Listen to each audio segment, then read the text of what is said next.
Bienvenue dans cette nouvelle édition du 12-15, aussi les titres de l'actualité. Fin du litige maritime qui opposait le Ghana à la Côte d'Ivoire depuis 4 ans. Le tribunal maritime international du droit de la mer a tranché en faveur d'Accra, un contentieux qui avait notamment pour fond des enjeux pétroliers. Au Rwanda, portrait de Jean-Marie Vianney Abiaremiye qui, après avoir passé une partie de son enfance dans la rue, a pris une revanche sur la vie et est désormais à la tête d'une petite entreprise de fabrication de bijoux. Et puis de la mode avec la styliste modéliste congolaise Karine Pala-Wenge qui présentait sa nouvelle collection ce samedi à Kinshasa, une collection également appréciée à l'international. Mais tout d'abord, le président malien Ibrahim Boubacar Keïta a reçu des dirigeants des groupes armés à Bamako pour consolider le processus de paix. La présence de 2 poids lourds de la coordination des mouvements de l'Azawad a été remarquée. Autre fait marquant, le général Agamou, j'arrive juste pas à prononcer ce... Putain. El Hadj... Putain, ça me gave. El Hadj... Je peux reprendre off? Non, on refait depuis le début, c'est plus pratique quand même. El Hadj Agam. Ok. Et 3, 2, 1... Bienvenue dans cette nouvelle édition du 12-15, voici les titres de l'actualité. Fin du litige maritime qui opposait le Ghana à la Côte d'Ivoire depuis 4 ans. Le tribunal maritime international du droit de la mer a tranché en faveur d'Accra, un contentieux qui avait notamment pour fond des enjeux pétroliers. Au Rwanda, portrait de Jean-Marie Vianney Abiaremiye qui, après avoir passé une partie de son enfance dans la rue, a pris une revanche sur la vie et est désormais à la tête d'une petite entreprise de fabrication de bijoux. Et puis de la mode avec la styliste modéliste congolaise Karine Pala-Wenge qui présentait sa nouvelle collection ce samedi à Kinshasa, une collection également appréciée à l'international. Mais tout d'abord, le président malien Ibrahim Boubacar Keïta a reçu des dirigeants des groupes armés à Bamako pour consolider le processus de paix. La présence de 2 poids lourds de la coordination des mouvements de l'Azawad a été remarquée. Autre fait marquant, le général El Hadj Agamou qui conduisait officiellement la délégation du Gatia, groupe armé pro-gouvernemental. La situation à Kidal a notamment été évoquée lors des échanges entre les différents partis. Le tribunal international du droit de la mer a statué sur le différend concernant la frontière maritime entre le Ghana et la Côte d'Ivoire ce samedi 23 septembre. L'instance de justice a jugé que le Ghana n'avait pas violé les droits d'exploitation pétrolière de la Côte d'Ivoire, comme l'affirmait Yamoussoukro, qui considérait avoir un droit exclusif d'exploitation d'hydrocarbures dans une zone offshore disputée. Le journaliste ivoirien Alafé Wakili nous donne un peu plus de détails sur la situation. On l'écoute.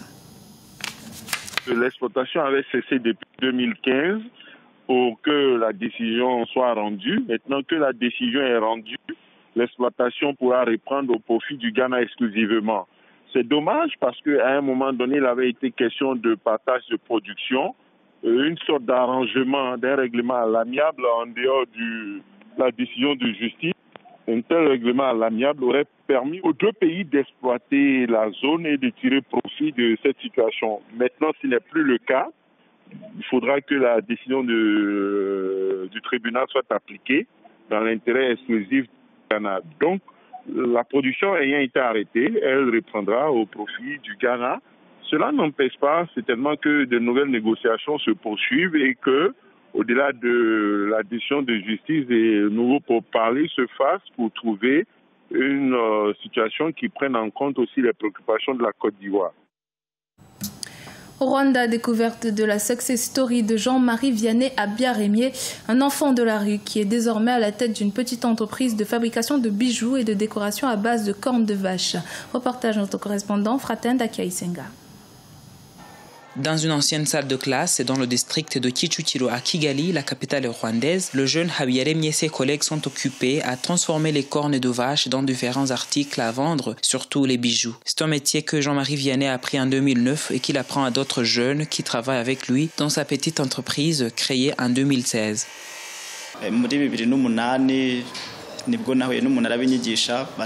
Tout a commencé en 2008. Je venais de passer 6 mois à la rue et une bienfaiteur japonaise m'a récupéré et pendant 3 mois, elle m'a appris à faire différents objets dans les cornes. Par après, je suis retourné à l'école et quand j'ai terminé mes études secondaires en 2015, j'ai décidé qu'au lieu de chômer, je vais valoriser la corne qui ne servait à rien dans les boucheries.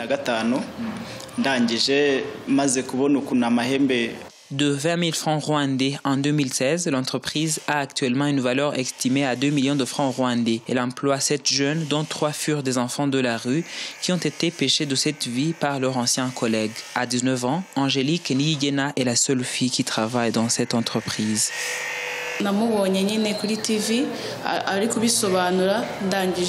Après mes études secondaires, j'ai passé quelques mois sans emploi et puis j'ai vu Jean-Marie qui expliquait ce qu'il faisait à la télévision.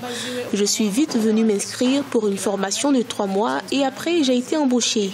Bien sûr, c'est fatigant et salissant pour une jeune fille, mais ce n'est rien quand on peut se payer tout ce dont on a besoin. Les objets que ces jeunes produisent sont vendus dans différents supermarchés à Kigali et dans des expositions autour du pays. Pour agrandir son entreprise, Jean-Marie Vianney Habiyaremye envisage de quitter la petite salle de classe pour un endroit plus confortable. Il compte aussi acheter de nouvelles machines plus performantes. Dans l'actualité également, les ressortissants tchadiens sont désormais interdits sur le territoire américain. En effet, le président américain Donald Trump a étendu la liste des pays visés par son décret migratoire ce dimanche 24 septembre. Le Venezuela et la Corée du Nord sont également concernés. Les raisons invoquées sont le manquement à la sécurité sur leurs voyageurs et un manque de coopération avec Washington. La styliste modéliste congolaise Karine Pala Wenge a présenté sa nouvelle collection au public ce samedi 23 septembre à Kinshasa. Karine Pala voulait via ses nouvelles créations vanter la grandeur de la République démocratique du Congo. Reportage de Jacques Mboka. Une nouvelle collection de Karine Pala, la styliste modéliste congolaise, présentée au public ce samedi 23 septembre 2017 à Kinshasa. Au cours d'un défilé de mode organisé à l'hôtel Africana Palace de Kinshasa, Karine Pala a exhibé son talent de créatrice avec des confections sur base d'épagne et tissu taffetas. Des tenues adaptées pour toutes les circonstances que la styliste a intitulées RDC et Lokoya Makasi, entendez par là la redoutable RD Congo, un clin d'œil pour vanter la grandeur de son pays, la République démocratique du Congo. J'ai présenté 2 collections, les 2 dernières collections que je viens de présenter en Angola et au Japon. Là, je l'ai intitulé RDC et Lokoya Makasi. Alors, il y a eu des couleurs vives, des couleurs qui frappent. Il y a eu des ensembles, des tenues que les jeunes dames peuvent mettre. Karine Pala, surnommée l'Okapi de la mode congolaise, nourrit les ambitions de porter haut les créations congolaises à travers son savoir. Dans cette optique, elle a présenté ses dernières collections à la première édition du Salon africain du pagne à Luanda en juillet 2017 et au Festival de la mode au Japon. Que ce soit le public japonais ou angolais, ils ont accueilli avec joie, avec amour, avec fierté, avec élégance toujours, ce que j'ai présenté chez eux.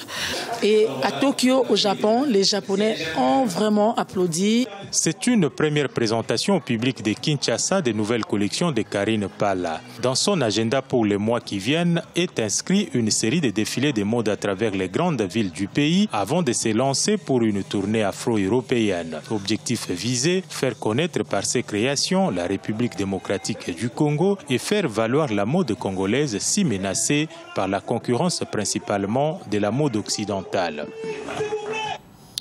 Et du sport avec les demi-finalistes qui sont désormais connus en Coupe de la Confédération. Les Sud-Africains de SuperSport United affronteront les Tunisiens de Club Africain après avoir obtenu leur ticket en s'imposant face aux Esco United samedi à Ndola en Zambie. Et le TP Mazembe, tenant du titre, affrontera FUS Rabat après avoir écrasé les Soudanais du Hilal El Obeid 5-0 en quart de finale. Et puis en Ligue des Champions, le Wydad de Casablanca a obtenu son billet pour les demi-finales en écartant le tenant du titre sud-africain Mamelodi Sundowns au tir au but. Étoile Sahel rejoint également les demi-finales en éliminant les Libyens Al Ahly Tripoli sur un score de 2-0. L'affiche des demi-finales sera donc Étoile Sahel face aux Égyptiens de Al Ahly et USM Alger contre Wydad. C'était le journal de la rédaction. Merci de votre fidélité. Dans un instant, une nouvelle édition de l'actualité sur Africa 24.